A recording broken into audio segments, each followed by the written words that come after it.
Agora, contra o que chamou de crise humanitária severa, o líder chinês Xi Jinping defende o cessar-fogo entre Israel e o Hamas. A gente chama a repórter Letícia Miyamoto, que traz as últimas informações. Letícia, essa declaração, você destaca essa fala do presidente chinês, em qual contexto que ele deu essa declaração? Bem-vinda, boa noite. Oi, Tiago. Para o Xi Jinping, esse cessar-fogo entre Israel e o Hamas deve acontecer de forma imediata. Boa noite para você e para todos que nos acompanham aqui no Jornal Jovem Pan. O país defende que deve-se evitar a todo custo que o conflito se espalhe e também gere uma crise humanitária severa. Essas declarações foram dadas nesta quinta-feira durante o encontro do presidente chinês com o primeiro-ministro do Egito.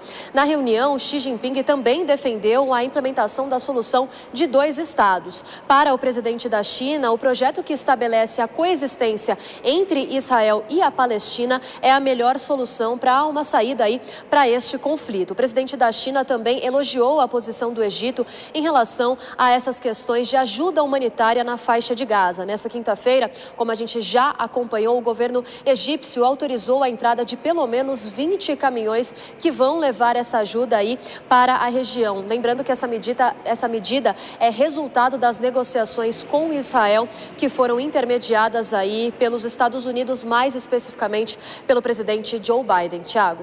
Letícia Miyamoto trazendo as últimas informações. Até já. E mais um giro com os nossos comentaristas. Dora Kramer, a gente está acompanhando cada dia mais esforço mundial de líderes tentando algum acordo, algum contato com os envolvidos na guerra, e agora o presidente chinês também fazendo essas ponderações. Dependente de ideologia, de qualquer outra questão em relação a isso, de que forma esse peso internacional pode ajudar a acabar com a guerra?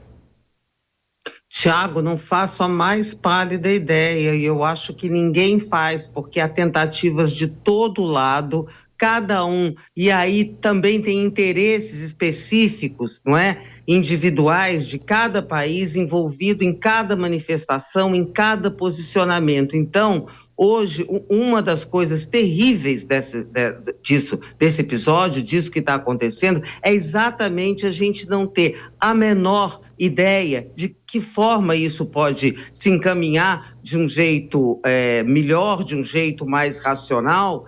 E aquela sensação que eu falei lá no início, a sensação de que o pior está por vir. O horizonte não nos dá nenhum vislumbre de melhoria, né? Porque basta a gente ver a ONU, a encruzilhada em que a ONU está. Imagine, se a ONU não consegue chegar num acerto, numa posição que seja, como é que nós vamos conseguir vislumbrar para onde isso vai, né? O esforço, claro, é louvável, todo mundo tem que fazer, não se pode deixar de lado, não é? Por isso é que os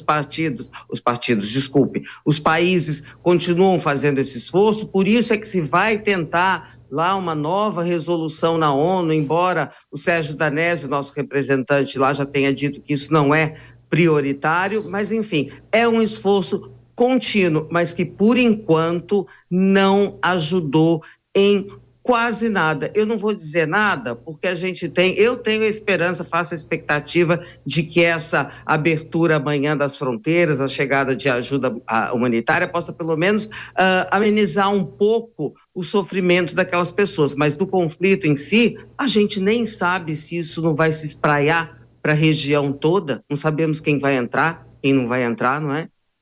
E Vilela, a Dora cita os interesses locais, né? A gente viu na guerra da Ucrânia com a Rússia, que ainda não terminou, e o interesse da China em relação à própria Rússia, né? Exatamente. E aí você vê, é evidente que todos nós, Tiago, queremos que a guerra cesse, queremos a paz, queremos que haja um número menor de mortes possíveis, especialmente da morte de civis. Mas veja que, se houvesse uma pacificação agora, se Israel abrir mão de atacar a faixa de Gaza ou atacar o Hamas, nós vamos ter uma segunda guerra em andamento e inconcluída. E aí, nesse sentido, essa imagem, esse novo contexto internacional, isso vai reverberar e vai repercutir em outros conflitos. Porque você tem Rússia invade a Ucrânia e fica elas por elas ali. É uma guerra que não acaba. Você teria nesse contexto a invasão do Hamas a Israel. Toda essa pressão internacional, a guerra não acabaria. Isso passaria, isso transmitiria em outros contextos uma noção de que hoje em dia talvez as guerras possam acabar acontecendo sem ter o contra-ataque que seria imaginado e que foi usado em outras oportunidades, o que pode acabar estimulando ações militares em outras partes do globo.